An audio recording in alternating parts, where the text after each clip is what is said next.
Giovanni, ¿cómo le va? Muy buenos días. Muy buenos días, Jefferson. Un gusto estar aquí. Muchísimas gracias a usted también por aceptar la entrevista. Antes de pasar con Anderson, un par de precisiones y sobre todo un par de acotaciones a lo que son las primeras horas de lo que ha sido anunciado el paro para el día de hoy.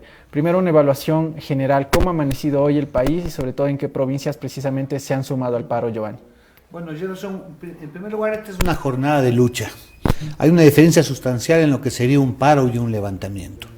Los convocantes, la CONAIE, el Frente Popular, el FUT, han hablado de una jornada de lucha, donde va a haber distintas expresiones. ¿Qué puede ser un paro también? Un paro tiene unas connotaciones de paralizar la producción de manera total, un levantamiento. Pero hay cierre de carreteras. Pero tiene que ver con lo que hoy se propone la protesta. Es un inicio. Todavía no es un paro, todavía no es un levantamiento. Aspiramos a que con esta expresión democrática de la gente en las calles, en carreteras, entiendo que en la costa ecuatoriana, en la troncal amazónica, en buena parte de la Sierra Norte, la Sierra Sur, entiendo que hay reportes en Loja, en Cotopaxi. En la tarde va a haber movilizaciones en las capitales provinciales, de movilizaciones de marchas. Buscan llamar la atención y que el pueblo sea escuchado por el gobierno de turno. Esa es la visión que tenemos. Hay una incorporación de distintos sectores, dependiendo del territorio, la capacidad organizativa, la decisión de lucha, va a haber distintas expresiones que se irán sumando. Se ha dicho por parte de la CONAIE y del Frente Popular que esta será una lucha progresiva. Va a ir sumando contingentes en función de que haya o no la respuesta de Guillermo Lasso. Entonces, en un inicio rechazan, digamos, estas acciones de tratar de paralizar, por ejemplo, el cierre de vías que ya hay en distintas ciudades. ¿Ustedes rechazan esto? No, para nada. Como dice la propia Comisión Interamericana de Derechos Humanos, el derecho a la protesta incluye carreteras, plazas, calles, y los sectores que están cerrando las vías son los que no están siendo atendidos. Veamos en la costa ecuatoriana, ¿dónde está el punto de conflictividad? Son los sectores precisamente donde hay agricultores arroceros que han sido desoídos todo este tiempo por el gobierno nacional. El movimiento campesino por ejemplo, indígena, el día de ayer el movimiento campesino dijo, tenemos ya una hoja de ruta con el ministro de Agricultura, el señor Álava, vamos a crear estas mesas técnicas, chao a la movilización. Bueno, eso es una parte de los agricultores, los que seguramente llegaron a un acuerdo, habrá que ver en qué términos con el gobierno nacional, pero hay otra parte que no se siente representada, que se siente golpeada por el paquetazo, la elevación de combustibles, que no tiene respuestas respecto al precio de sustentación y que obviamente se está expresando hoy en las calles, como hacen por ejemplo el movimiento indígena en la troncal amazónica, varios pueblos y nacionalidades que han sido desplazadas por las petroleras, por las mineras, que no reciben una respuesta del gobierno. Los pueblos del norte de Pichincha, Tabacundo, Cayambe, de igual manera. Y en la tarde vamos a ver en las capitales provinciales, Quito, Guayaquil, Portoviejo, Loja, como sectores urbanos, pobladores, jóvenes, trabajadores, maestros, vamos a expresar en marchas organizadas hacia el centro de cada una de las ciudades. ¿Pacíficas? Por supuesto, siempre la acción del pueblo es para levantar la voz, para hacerse escuchar. Obviamente la violencia será en la medida en que hay represión o que efectivamente no hay respuestas. Dos puntos que acaba de topar Giovanni antes de darle la palabra a Anderson Moscán. Usted habla, son grupos campesinos que representan a cierta parte de los campesinos, a cierta parte de los agricultores. Ustedes también, en ese sentido, ¿a quiénes representan ustedes? A ver, nosotros como Unidad Popular tenemos una amplia base social, tanto en la costa, en la sierra, en la Amazonía, como en el campo y la ciudad. Obviamente el pueblo tiene organizaciones, esta convocatoria son de las más importantes organizaciones de este país, el FUD, el Frente Popular, la CONAIE. Pero más de aquello, están convocados todos los sectores que sienten inconformidad, que no están siendo atendidos, los productores de leche, los cañicultores, los arroceros en el campo, pero también los pequeños comerciantes que están siendo perseguidos precisamente por llevar un pan a la mesa de sus hogares. Hoy todos los quienes estamos contra la elevación del precio de los combustibles tenemos un espacio en la protesta. Los que están de acuerdo, los que aplauden las medidas del Fondo Monetario, está bien. Es su derecho, pero la mayoría del pueblo ecuatoriano no aguanta más el peso de la crisis. Hablaba sobre manifestaciones progresivas. ¿Cómo puede entender el común de los ciudadanos de eso? Es decir, que hoy pueden ser pacíficas, pero que mañana pueden tomar otras acciones. Progresivas tienen que ver con que distintos sectores, de acuerdo a su nivel de organización, de decisión, se irán incorporando a la acción.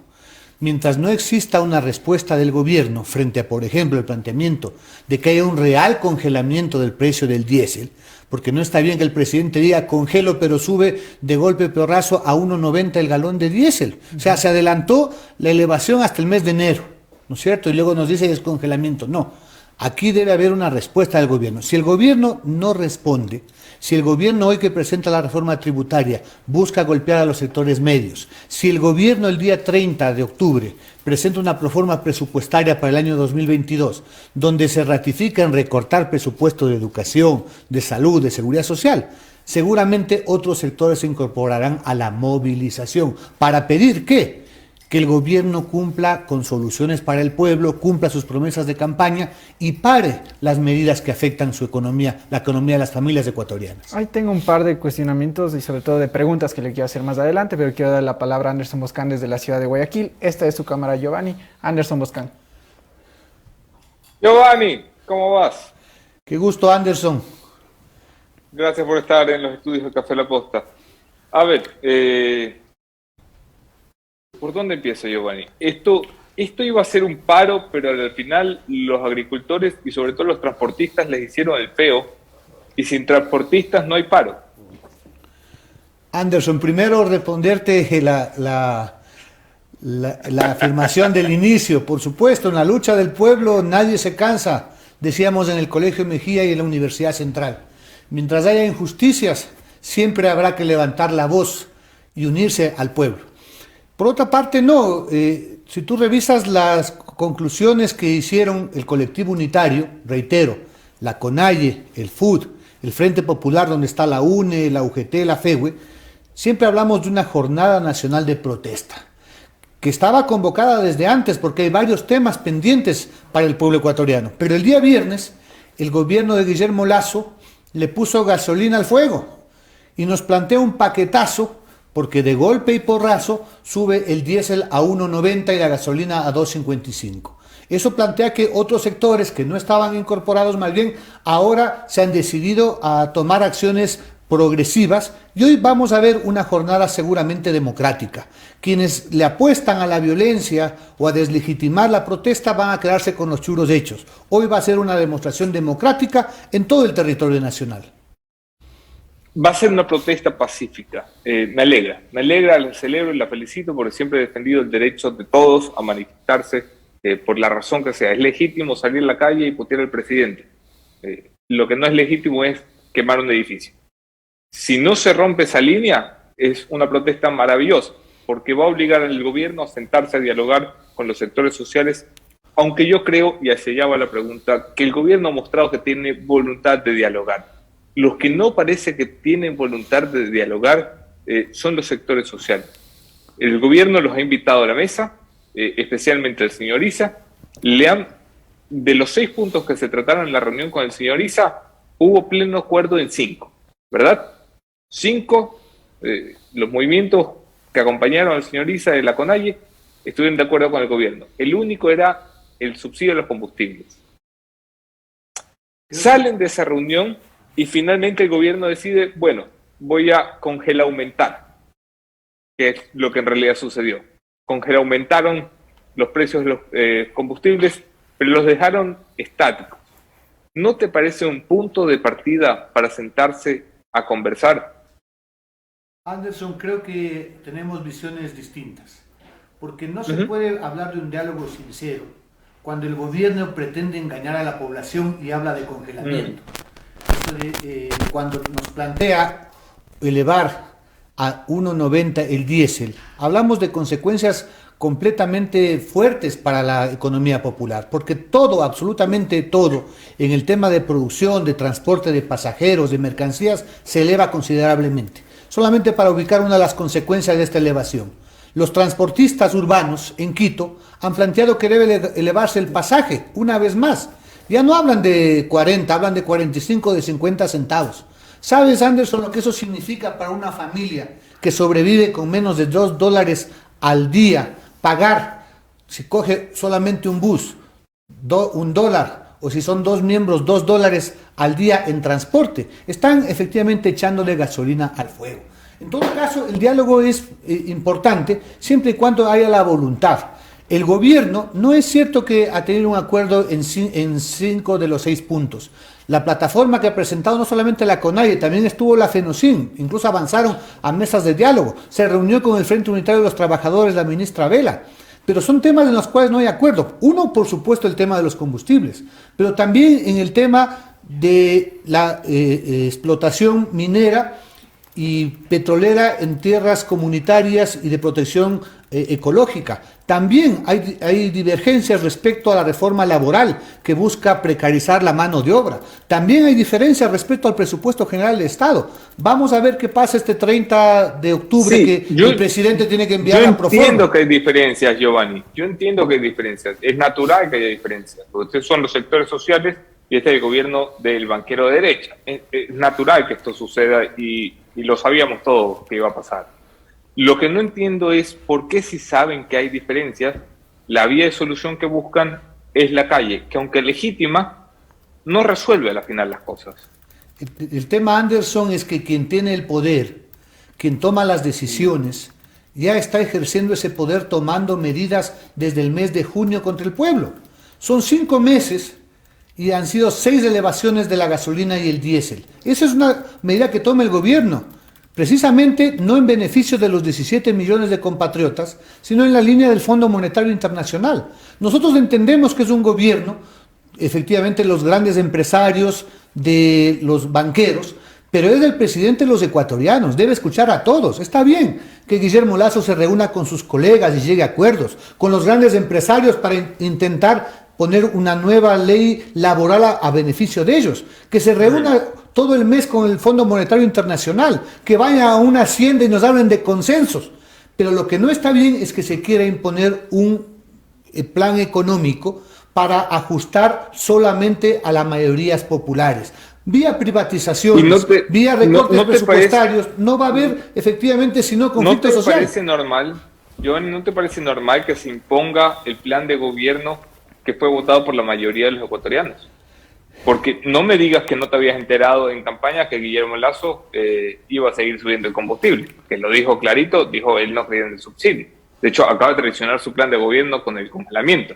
Pero el plan de gobierno de Guillermo Lasso es subsidio, hay que focalizarlo para la gente que realmente lo necesita, no hay por qué seguir subsidiando a Anderson Boscana y a Eduardo Tarihuana. Mira, el tema es que primero es lo primero. Antes de focalizar hay que congelar, pues.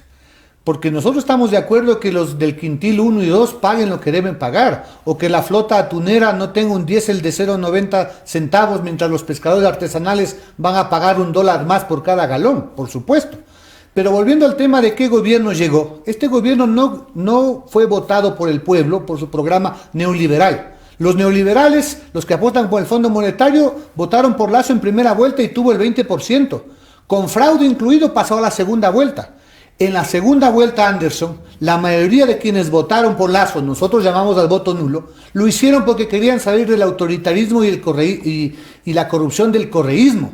Hay que mirar solamente cómo están las fuerzas legislativas. 3 de cada 4 fuerzas legislativas en la Asamblea Nacional, votadas también por el pueblo, son opuestas por lo menos al modelo neoliberal. Es algo que el gobierno no ha entendido. Esa es tu percepción, Giovanni. ¿Perdón? Porque esa es tu percepción, que está bien, es una interpretación de la realidad, pero al final los hechos es que el señor Lasso tuvo 55% del voto popular, la mayoría de los ecuatorianos, muy largamente le dijo, ese es el plan de gobierno que hay que aplicar, si no le hubieran votado Araujo. Mira, Anderson, remitámonos al debate presidencial de segunda vuelta. Si Guillermo Lasso llegaba a decir que va a continuar la elevación del precio de los combustibles y que íbamos a llegar a tener la gasolina más cara que en Colombia y que el precio del diésel iba a estar a 1.90, si ganaba en la segunda vuelta Guillermo Lasso. Ese es un elemento concreto. Pero más allá de aquello, la democracia no solamente es elegir, es participar en la toma de decisiones. Y sí, por supuesto el pueblo tiene la posibilidad de decir no estamos de acuerdo con que nos gobierne el Fondo Monetario Internacional. No estamos de acuerdo. Por supuesto que es posible. Por supuesto que sí. Tú puedes votar por alguien y a la final no estar de acuerdo con las acciones que realiza luego de que llega el gobierno. Lo que no es, este no es el caso, porque la gente que votó por Lasso sabía que era un tipo que no creía en el subsidio de combustible. Y a mí lo que me aterra siempre es cuando escucho a alguien hablar en nombre del pueblo, cuando los movimientos sociales, cuando la Unidad Popular, que es respetable, el FUT, que es respetable, la CONAIE, que es respetable, dice, es que nosotros el pueblo, ¿quién les digo que ustedes son el pueblo? Yo soy el pueblo también. Mira, Anderson, nosotros no nos arrogamos representación que no tenemos. Simplemente somos parte del pueblo. Tenemos los mismos problemas, las mismas penurias, las mismas angustias. Porque son nuestros hijos los que no van a la universidad. Son nuestras familias las que no tienen para tomar un bus, para llenar el combustible. Precisamente por aquello es que frente al gobierno de Guillermo Lasso, nosotros les decimos que no estamos de acuerdo con la política económica que nos está llevando no a la reactivación económica, nos está llevando a mayor crisis, porque quieren que el peso de la crisis la tengan los sectores populares y los sectores medios, cuando aquí hay plenamente claro que los grandes grupos empresariales, la banca, los monopolios de los alimentos, las empresas telefónicas, las transnacionales tienen ganancias extraordinarias, mi estimado Anderson. Solamente la proyección de este año, 2021. La banca privada va a tener ganancias equivalentes a 350 millones de dólares. Más de $1 millón diarios. Pero claro, mantienen las tasas de interés más altas de la región y en dolarización. Entonces no podemos salir adelante cuando hay políticas públicas, un gobierno que toma solamente en beneficio de los sectores poderosos. Necesitamos que gobierne para el conjunto del pueblo. Que ellos han ganado las elecciones, yo guardo mis distancias, pero me parece escuchar a Rafael Correa que decía: ganen las elecciones para que se aplique su plan de gobierno. No, el pueblo lo que reclama es soluciones y que paren las medidas que afectan su economía. Giovanni, te escuché al inicio de la entrevista cuando Jefferson Sanguña te preguntaba sobre la protesta y el carácter pacífico de la misma, que yo entiendo que es el espíritu real de la manifestación, y no estoy aquí hablando desde la hipocresía. Entiendo que nadie sale a la calle para generar violencia, pero la violencia se puede generar. Yo lo que quiero saber es si los líderes como tú, como Mesías Tatamué, que por cierto, Mesías no se jubila, viejo, como Leonidas Giza, como otros que son los rostros visibles detrás de una manifestación que convoca a miles de personas a la calle, están dispuestos a asumir la responsabilidad si las cosas se salen de control, porque no lo hicieron en octubre de 2019, y cuando aquí se quemaron instituciones públicas, se secuestraron periodistas, se le partió la cabeza a ciudadanos con piedrazos por la espalda, el señor Leonidas Giza y todos los demás dijeron al estilo Bucaram: yo no fui. Pero Anderson, el tema, por ejemplo, del incendio de la Contraloría, años después queda bastante claro que tiene que ver con la banda mafiosa que dirigía la Contraloría y de un autoatentado. Vamos a ver cómo llega la justicia en ese plano. Todos condenamos, y me incluyo en manera inmediata, la agresión que sufrió Freddy Paredes, por ejemplo. Pero con la misma fuerza, nosotros reclamamos el abuso de la fuerza pública, que lo hizo no solamente el Defensor del Pueblo, la CIDH, sino que costaron 11 vidas. El presidente de la República decía, hecho el chistoso, de que ojalá Freddy Paredes salga en esta ocasión con casco.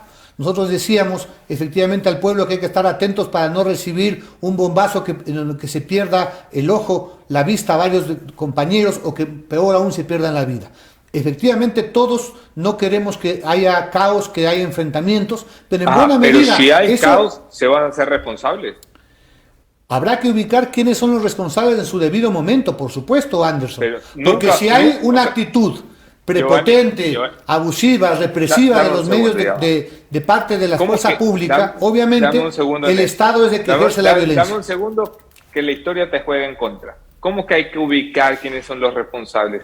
No ubicaban quién era el responsable cuando Isa y el otro, que no me acuerdo cómo se llama, Vargas, secuestraron policías y periodistas. Mi equipo de periodistas estuvo ahí secuestrado por este señor, que hoy anda hecho el demócrata.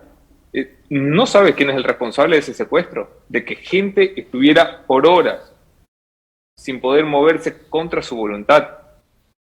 Ustedes saben quiénes son los responsables. Lo que pasa es que cuando suceden estas cosas, a la final nadie quiere asumir. Son muy buenos, y no estoy hablando de ti, pero el señor Isa, el señor Vargas fueron muy buenos para llamar a una protesta que terminó en delitos como el secuestro, la agresión, como agarrar a un policía y empezar a darle palmadas delante de la gente, que eran policías secuestrados, y luego para decir yo no fui, no hablo español. Mira, el tema es sustancial cuando hablamos de la violencia del Estado. Ahí hubieron violaciones, inclusive algunos hablaron de lesa humanidad. Hubieron más de 2.000 detenciones arbitrarias. Y me parece bien, y llévense presa a María Paula Romo, a Lenín Moreno, a todo el mundo. Por supuesto. Pero eso no quita que si hubo agresiones y violaciones de derechos humanos desde el Estado, tengan que asumir también los participantes de octubre de 2019, que hay quienes dicen que quieren replicarlo en 2021, las responsabilidades de haber cometido delitos. Porque no sé si estás dispuesto a admitir aquí, Giovanni, que eso es un delito. Mira, no creo que tú estés de acuerdo con secuestrar gente. Mira, nosotros reivindicamos el derecho a la protesta. Y eso incluye a veces, efectivamente, cuando se movilizan cientos de miles y millones, eventualmente excesos que deben ser controlados y eventualmente condenados. Pero de ahí a desvirtuar la protesta, a criminalizarla, como quieren hacer algunos sectores. Fíjate, es coincidencia. 2 años han estado investigando el caso de la Casa de la Cultura. Y yo, hoy, sorpresa, la Fiscalía General del Estado llama hoy, en medio de la movilización, a comparecer a Leonidas Issa a las 11:30 de la mañana. Dime tú si eso no es una provocación en medio de la movilización. ¿Es un mensaje de amedrentamiento? ¿De decir que todo va a ser violencia? ¿De deslegitimar? Por supuesto, eso nosotros lo rechazamos, nos solidarizamos con Leonidas, porque la justicia debe actuar de forma independiente, oportuna, pero también tomando en cuenta de no echarle gasolina al fuego. Giovanni, solamente porque tú sabes que yo soy terco e insistente, te dejo de vuelta con Jeff si me respondes esto. ¿Tú estás de acuerdo con que secuestre gente? Obviamente que no, mi estimado. ¿Por qué nunca lo condenaste? Pero porque efectivamente ha habido equipos de periodistas que han dicho que no estaban secuestrados. En todo caso, si la justicia llega a establecer aquello en una investigación independiente, habrá que resolver quiénes son los responsables. En todo caso, te decimos, nosotros somos una formación política combativa. Hemos enfrentado la represión a todos los gobiernos. Se te faltó, yo estoy peleando desde contra Febres Cordero, cuando era estudiante del colegio. Y efectivamente, cuando hay injusticia, obviamente la gente tiene derecho a rebelarse y ejercer efectivamente distintas formas de lucha. Listo, Jeff. Ok, como para igualmente seguir la conversación por acá, Giovanni, algo que mencionaban precisamente los dos con Anderson, usted y Anderson, era precisamente este tema de las distintas posturas que se tienen desde el gobierno y de ustedes como dirigentes. Al final del día uno tiene que ceder, Giovanni, es decir, tratar de mostrar sus posturas, tratar de mostrar las posturas del otro, decir, ok, en esto estamos diferenciados, podemos llegar a un acuerdo de esto, pero tratar de imponer las medidas de uno y tratar del otro también, tratar de imponer las suyas, no es llegar a nada. ¿En qué momento se puede ceder a algo? A ver, Jefferson, el tema es que cuando hablamos de derechos, no son negociables. Los derechos se ejercen. Por ejemplo, el tema de la educación es un derecho de nuestros hijos, es el futuro del país. Cuando el gobierno dice no tengo plata, porque siempre les falta la plata para educación, y recorta $1.000 millones, ahí no hay punto intermedio, porque se afectan las escuelas, el ingreso a la universidad. Cuando el gobierno plantea, por ejemplo, el tema de la elevación de los combustibles, que implica subir el precio de la canasta básica, de los pasajes, Quito es una ciudad con el mayor índice de desempleo, subirnos los pasajes a 45, 50 centavos, o sea, ¿dónde terminó medio? El tema es que el gobierno debe escuchar. Obviamente no le pedimos que sea un gobierno de izquierda, pero lo mínimo, un gobierno debe ser responsable. La primera deuda que el gobierno debe asumir y pagar es la deuda con su pueblo. Debe garantizar educación, comida, reactivación productiva, bajar las tasas de interés. Eso es lo que reclamamos. Obviamente el gobierno se resiste porque está preso del dogma neoliberal, de las medidas del Fondo Monetario, que nunca han resuelto la crisis en ningún país del mundo. Pero, por ejemplo, cuando se quieren empezar, o sea, cuando quieren conversar ya con los sectores que tienen estos diferentes puntos de vista, para ser más específico, el Pachacutic. Pachacutic se reúne la semana anterior, dan ciertas declaraciones de que tienen resultados optimistas, en palabras del señor Maldon Santi, y después el señor Leonidas Issa, titular de la CONAIE, dice, rechazamos que se hayan reunido. Entonces, ¿cómo se puede entender esto de que quieren tratar de mantener esta apertura de diálogos, pero cuando existen estos diálogos condenan que se hayan reunido con quienes se tiene que tratar de negociar? Mira, yo creo que con el gobierno hay que reunirse las veces que sean necesarias, pero llegar a acuerdos reales. Okay. Porque Pachacutic se reunió con Guillermo Lasso y les dijo que va a congelar pero antes de congelar sube a 1,90 el diésel. Entonces es un engaño, es una trampa. Tanto es así que la FENOCIN, que es otra organización, que estaría instalada sus mesas de diálogo, tuvo que decir, bueno, esto es una burla. Nos tienen negociando, nos tienen ubicando. Acaban de decir algo similar los productores agrícolas de banano en el tema de la costa ecuatoriana. Los arroceros también, que firman cada vez y cuando acuerdos supuestamente técnicos, pero a la hora del té se impone la visión y la agenda neoliberal del gobierno. Entonces, obviamente, el gobierno que toma las decisiones, porque es un decreto el que firma, el que sube no la gasolina, si se respeta no el precio del arroz, el que dice vamos a tener educación y seguridad social o no, es el gobierno nacional. Entonces, para que haya un diálogo real, sincero, donde se pueda llegar a puntos de acuerdo, obviamente no puede haber engaños de por medio. Sobre las acciones que van a tomar y sobre todo ella, declaración del señor Chucuchagnay, a propósito de este tema de las movilizaciones, decía, podría durar días. ¿No le parece un poco irresponsable que pueda durar días cuando precisamente el hecho de paralizar, como usted bien ha dicho, no queremos paralizar las actividades? ¿No le parece irresponsable tener estas acciones? El tema es que esto es una lucha progresiva. Irá sumando nuevos sectores. No solamente los indígenas, luego los barrios de Quito, los barrios de Guayaquil, seguramente los pequeños comerciantes en Cuenca, hasta tener una respuesta del gobierno. O sea, la protesta durará lo que se demore el gobierno en decir, señores, vamos a establecer el congelamiento y nos sentamos a ubicar la focalización, vamos a atender educación, no vamos a cobrar más impuestos al pueblo. No es negociable la acción que realiza el gobierno. La duración de la protesta está en directa relación a la sensibilidad que tenga el gobierno de Guillermo Lasso. Yo te recuerdo el mes de octubre, el gobierno tomó el paquetazo el 1 de octubre, las movilizaciones empezaron el 2, el 3, y el gobierno se puso terco y dijo no, y la presión social fue en aumento. Y fueron 13 días, y al final el gobierno de Lenín Moreno tuvo que decir, deróguese en la elevación de los combustibles. No queremos llegar a eso, pero dependemos de la voluntad política del gobierno. Si se va a plantear como él dijo, el decreto es inamovible, nosotros decimos la lucha es inclaudicable. Es decir, no es negociable la acción que tomó el día viernes del gobierno nacional. Para nosotros nos parece un garrotazo, un paquetazo, y por eso lo rechazamos. Pero hay otros temas pendientes, te decía, el presupuesto. ¿Cuándo van a pagar la deuda del Seguro Social? ¿Cuándo van a bajar las tasas de interés? Vamos a ver, el día de hoy van a presentar la reforma tributaria. Hay dos cosas que nos preocupan. La una, que se van a cargar con quienes viven de su trabajo, que viven de su salario. Me refiero a los sectores medios fundamentalmente. Y quieren perdonarle una vez más, eso estaba en el proyecto original, los intereses por mora a los grandes deudores, por 2.000 millones de dólares. ¿Cómo es eso que nos piden sacrificio a los ecuatorianos pagando más los combustibles y a la banca, a las grandes empresas les van a perdonar 2.000 millones de intereses? Pero eso por no ejemplo, la contribución que estaría ya en este nuevo proyecto de ley, en un inicio las personas que tenían que contribuir o que tendrían que contribuir eran las personas que ganaban $2.000 mensuales. Ahora esto subiría a $2.500 o $3.000. ¿Cuál sería la base que ustedes creen considerable para las personas que deben aportar? Mira, nosotros creemos que más que cargarle a la gente que vive de su salario, a las personas naturales, debe establecerse como en otras latitudes un impuesto a las grandes fortunas, Jefferson.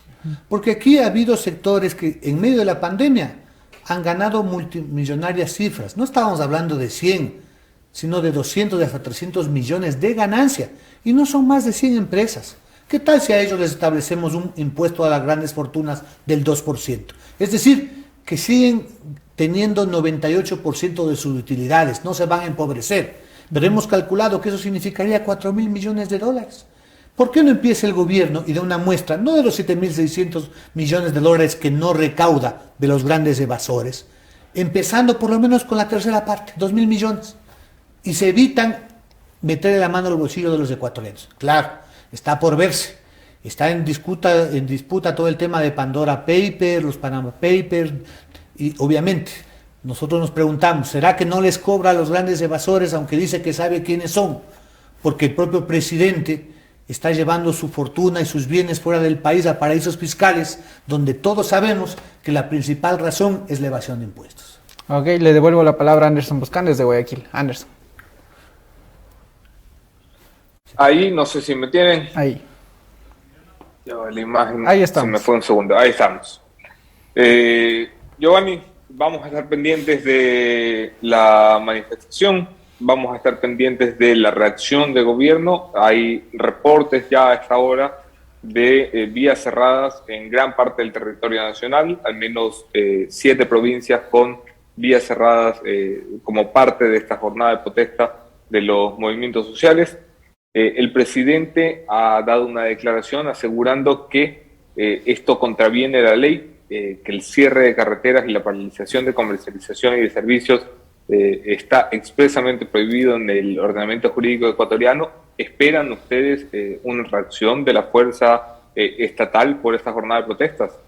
Sería realmente, digamos, penoso que las Fuerzas Armadas y la policía termine con un derecho constitucional que es a la protesta. Y que efectivamente, de boca pero para es la afuera, misma Constitución la que dice que no se puede cerrar vías y paralizar servicios. Mira, la Si Corte hablamos de Interamericana de Constitución, ¿no? Derechos Humanos dice claramente que el derecho a la protesta se da en plazas, carreteras y en calles. En todo caso, yo recuerdo que es el mismo discurso de quien está en el poder. Lo mismo decía Correa, lo mismo decía Lenín Moreno. Y efectivamente es un mal antecedente que Guillermo Lasso, que antes aplaudía al movimiento indígena, a los campesinos que enfrentamos al gobierno autoritario, hoy organiza contramarchas y aparece en los sándwiches. Simplemente ha cambiado el proveedor. Nosotros creemos que efectivamente la lucha va a depender en la medida que el gobierno tenga sensibilidad para que esto no se prolongue, porque si el gobierno no da respuesta, se vuelve tosudo, obviamente esta será una ola que se irá incrementando. Hay un pueblo que tiene descontento, varios sectores pasan del descontento a la movilización. Si a eso le meten represión, Anderson, lo decimos con toda la responsabilidad del caso, evidentemente eso va a significar un ascenso de la ola. Nosotros queremos efectivamente por la paz del país que haya sensibilidad de parte del gobierno y se dé paso a las propuestas y a las demandas del pueblo. Ok, esas fueron las declaraciones de Giovanni Teriguana de Unidad Popular. Muchísimas gracias, Giovanni, por acompañarnos. Lamento no haber estado allí presencialmente. Vine a Guayaquil a marchar con ustedes hasta el centro de la ciudad. No marches mucho. Y estas